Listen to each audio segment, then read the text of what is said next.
დაალდებულების ანდრო ჭინჭიდანძის, ჯანო არჩაიას, რევაზ კიკნაძის, გურამ მირცხულავას, ონისე ცხადაძის, ლუკა ჯაბუას, რუსლან სივაკოვის, სერგეი უხარჩუკის, გიორგი ტერიშვილის, ვალერი თეთრაშვილის და ირაკლი ქერაშვილის მიმართ შეფარდებული აკვეთის ღონისძიება პატიმრობა დარჩეს ძალაში. ამ სიტყვებით მოსამართლე ირაკლი შვანგირაძემ 5 მარტს გიორგი ტერიშვილი და მასთან ერთად დაკავებული კიდევ 10 პირი პატიმრობაში დატოვა.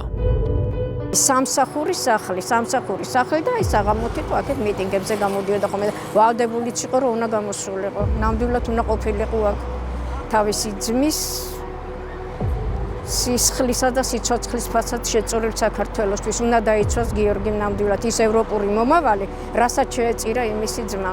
ეს კადრები 1992 წლის 2 თებერვალს არის გადაღებული. იმ დღეს პრეზიდენტ გამსახურდიას მოწინააღმდეგე შეიარაღებულმა დაჯგუფებამ მშვიდობიან მომიტინგეებს ცეცხლი გაუხსნა. ტყვია მაშინ მიტინგის 17 წლის მედროშე მამუკა ტერიშვილსაც მოხვდა. ხედავ რომ გამოყავთ დაჭრილები. გავიქეცი მე ერთ მხარეზე სანაპიროს იქითკენ ჩაყავდათ ერთი დაჭრილი. აქეთ გამოვიქეცი მე დავინახე რომ ჩაყავდათ მეორე დაჭრილი. და ვიცანი ჩემი შვილი, მამუკა მე ვიცანი ბოტასებით ბიჭებს ხელში აყვანილი რომ მიყავდა და ჩაყავდა და ჩემს უთხარი. ვაიმე ლიანა მეთქი, მე მგონი მამუკა მიყავთ დაჭრილი მეთქი. მამუკა სნაიპერის ტყვია საძილი არტერიაში აქვს მოხვედრილი. და ადგილზევე გარდაიცვალა თურმე იქ. იმ დღეს მოკლულ მამუკასთან ერთად მიტინგზე მისი ძმა გიორგი ტერიშვილიც იყო. მაშინ ის გადარჩა. საპროტესტო აქციებზე გიორგი იმ დროიდან მოყოლებული მუდმივად დადიოდა. არქივმა ვერ შემოინახა გიორგის იმდროინდელი კადრები. გასული წლის ნოემბერში მთავრობის მიერ ევროინტეგრაციის პროცესის შეჩერების შემდეგ ის კვლავ საპროტესტო აქციებს შეუერთდა. 6 დეკემბერს გიორგი ერიშვილი დააკავეს. ჯერ საცხოვრებელ სახლში მოხდა მისი ჩხრეკა, საცხოვრებელი სახლის ჩხრეკა, შემდეგ მოხდა მისი დაკავება, იზოლატორში გადაყვანა და შემდეგ უკვე ბრალის წარდგენა სისხლის სამართლის კოდექსის 225 მუხლის მეორე ნაწილით. ის მას ედავებოდნენ 1 დეკემბრის აქციების დროს ჯგუფური ძალადობის ორგანიზებაში მონაწილეობას და მასთან ერთად დააკავეს ათეულობით მშვიდობიანი პროტესტის მონაწილე. გახმაურებული 11 პირიანი საქმის მერვე ტომში გიორგი ტერიშვილის ბრალის დადგენილებაში ვკითხულობთ. იგი აქტიურად მონაწილეობდა რა ამ ძალადობრივი ჯგუფის მოქმედებებში, ისროდა მოგრძო მასიურ ნივთებს სამართალდამცველების მიმართულებით, რითაც საფრთხეს უქმნიდა სამართალდამცველებისა და მიმდებარე ტერიტორიაზე მყოფ სხვა პირთა სიცოცხლესა და ჯანმრთელობას. მან ჩაიდინა დანაშაული გათვალისწინებული სისხლის სამართლის კოდექსის შემდეგი კვალიფიკაციით 225 მუხლის მეორე ნაწილით. გიორგის მიმართ არის რაღაცა უცნაური კადრი წარმოდგენილი პოზიტივიდან გადმოწერილი, სადაც მამაკაცი ძირს დაგდებულ კარდონის გასროლილ მაშხალას ჰაერში ისვრის.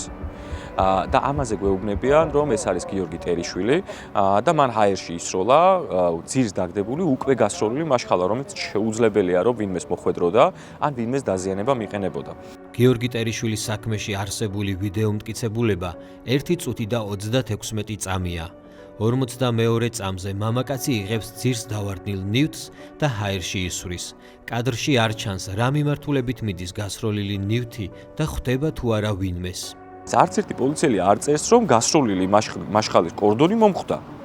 და რაღაცა ამ ფეხი დამიზიანა, ან ხელი დამიზიანა. როგორც გიორგი ტერიშვილის მიმართ, ასევე ყველა ბრალდებულის მიმართ არის ექსპერტიზა ჰაბიტოსკოპიური ჩატარებული, სადაც დადგენილი არის კონკრეტული პირები, ან ფოტოსურათით არის შედარებული. ჩვენ რა თქმა უნდა არ ვენდობით ამ კონკრეტულ ექსპერტიზას. ექსპერტი არ წერს, რომ ამ ვიდეოში არ არის მონტაჟის ნიშნები.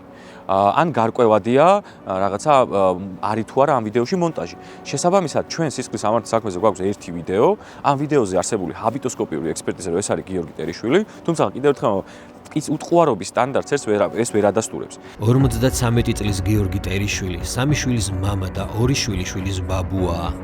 ის დაკავებამდე ტაქსის მძღოლი იყო და ოჯახს ამ საქმიანობით არ ჩენდა. ტერიშვილის და მასთან ერთად დაკავებული კიდევ 10 პირის საქმეზე სისტემამ რამდენიმე მოსამართლე გამოცვალა. საქმის განხილვის სხვადასხვა ეტაპზე თითოეულმა მოსამართლემ გაიზიარა პროკურატურის მოსაზრება, რომ არსებობდა მტკიცებულებების განადგურების და ახალი დანაშაულის ჩადენის საფრთხე, რის გამოც ერიშვილი 4 თვეა პატიმრობაში რჩება.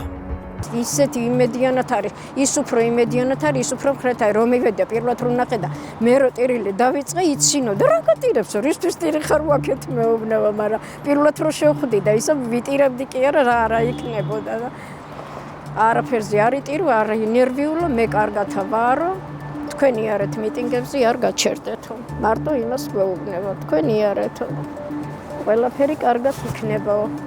საქართველოს დემოკრატიული ინიციატივა აღნიშნული საქმის სამართლებრივ მხარეს სწავლობს. ამ დროისთვის მათ საქმის მონაწილე 4 პირზე დაასკვნეს, რომ ისინი პოლიტპატიმრები არიან. საქართველოს დემოკრატიული ინიციატივას თავმჯდომარე ედუარდ მარიკაშვილი განმარტავს, ევროსაბჭოს კრიტერიუმებით რა დროს ითვლება პირი პოლიტპატიმრად.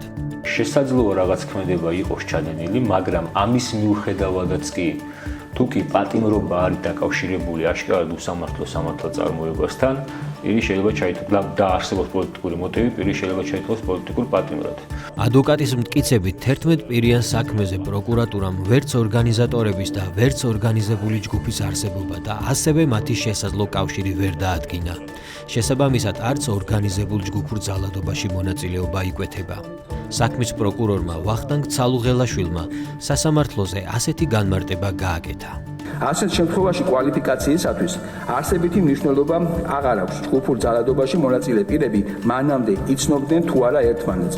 მთავარია, რომ მათი ქმედებები ერთიანად მიმართული არის პოლიციელების წინააღმდეგ.